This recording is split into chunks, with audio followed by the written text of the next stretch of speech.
Welcome back, and we're taking you now, as we promised earlier, to the roads. We're putting the pedal to the metal with a legendary ride. This is the Mini Cooper S. It's a car that's been stealing hearts and scenes in Hollywood movies for decades. But is it still the ultimate driving machine? Overdrive takes you to the 2024 Cooper S for a spin. Find out more.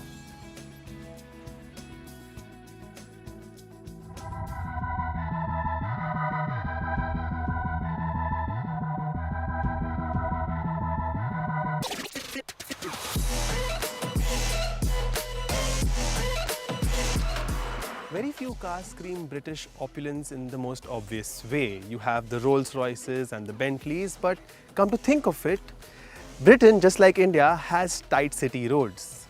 That's where this comes in.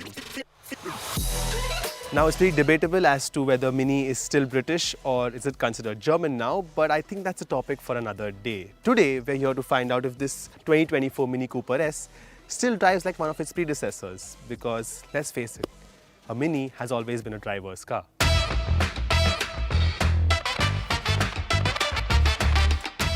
Before we get into the car, let's get over the basics.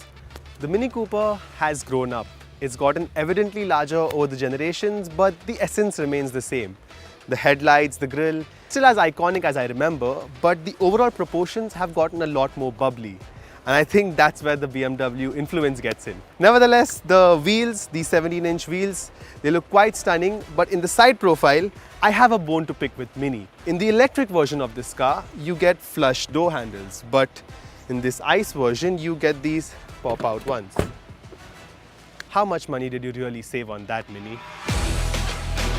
Over at the rear, things are simple. It gets a full LED treatment as well, and I'm so glad that Mini have done away with the Union Jack flag in the taillights. A bit too much in my opinion. What isn't too much though is this color. It's called Sunny Side Yellow, making this look like the perfect breakfast run vehicle. Mini has stepped up their interiors by a long shot, and that actually threatens other manufacturers, because just look at this bold move. Whoever in their right mind would have thought of putting a circular infotainment in their vehicle. And the best part is that this actually fits with the personality of the car. It uses an OLED panel, it's absolutely stunning to look at.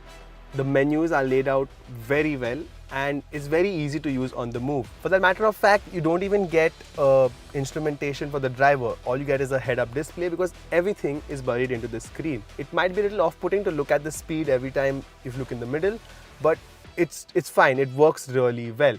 Another thing about this dash that I would like to say is this material used over here. It's not contemporary. It's, I think, made of recycled material, and my only thing is, how would you ever clean it? Because it's kind of a mesh.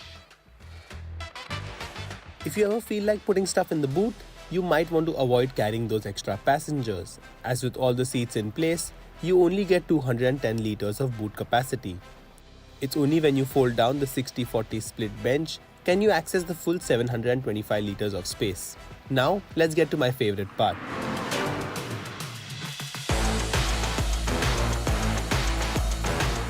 Now, the best part about the Mini Cooper can only be experienced from the driver's seat. When I say experience, I mean that in the most literal term. But more on that in a minute. Now, this 2-liter 4-cylinder engine is quite a joy to put to the test. It might only produce 204 PS on paper, which isn't the most ludicrous number, but keeping this car's form factor in mind, it is a total hoot. You don't even have to tap the accelerator pedal flat on the floor. Just a slight tap and this thing's gone in the wind.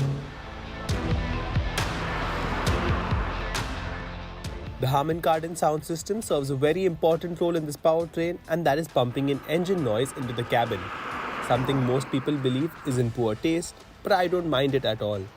I believe it enhances the driving experience. Coming back to the experiences bit, Mini has not given this any driving modes. Instead, you get experiences. You get stuff like Vivid and Green and Core, and there's a bunch of them, but what you need to know is that there's just one that feels drastically different from the remaining, and that would be the go-kart mode. The throttle gets more sensitive, The suspension feels noticeably more stiff, and all of a sudden you feel like you are driving a go-kart on the streets. The car also feels effortlessly agile. There is a bit of understeer too, but it's not the kind that would jump scare you. It's just the right amount that would keep you engaged and put a big fat smile on your face. Pretty much like the one that you see on mine right now. Now the ride quality is just about all right. It does well in the city for everyday driving, but keep a lookout for those larger potholes as this thing might just bottom out.